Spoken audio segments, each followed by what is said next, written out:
सामान तो हर पारे बड़ी तांग देवरू पुचुर पुचुर नाना है सामान तो हर पारे बड़ी तांग देवरू पुचुर पुचुर भर के पिचकारी तो हर रंग देवरू पुचुर पुचुर डाल के पिचकारी ये मेरा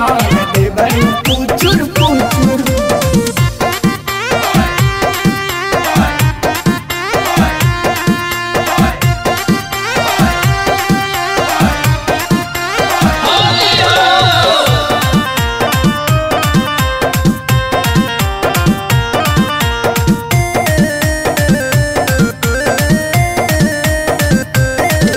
सलामपुर बाजार करे या वहीं गे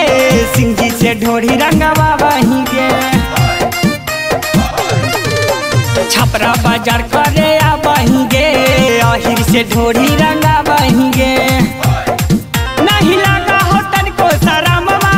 रंगवा वहीं चोली खदन मांगे छौरी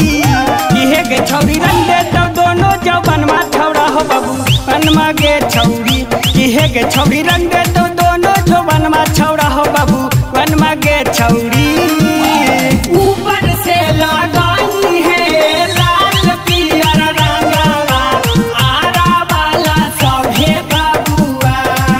अरे होई ना बर्दाश्त जावा डलही के छौरी नालंदा के सभे बाबुआ अरे होई ना बर्दाश्त जावा डलही के छौरी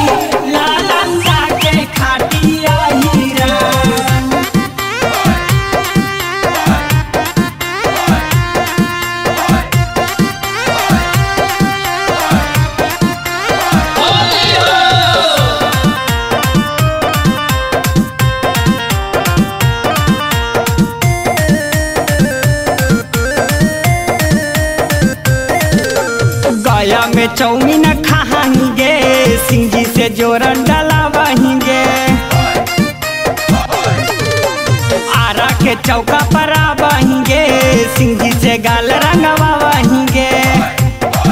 हम हियो पवन सिंह कमलवा डाल देबो तोरा में जोरन मांगे छौरी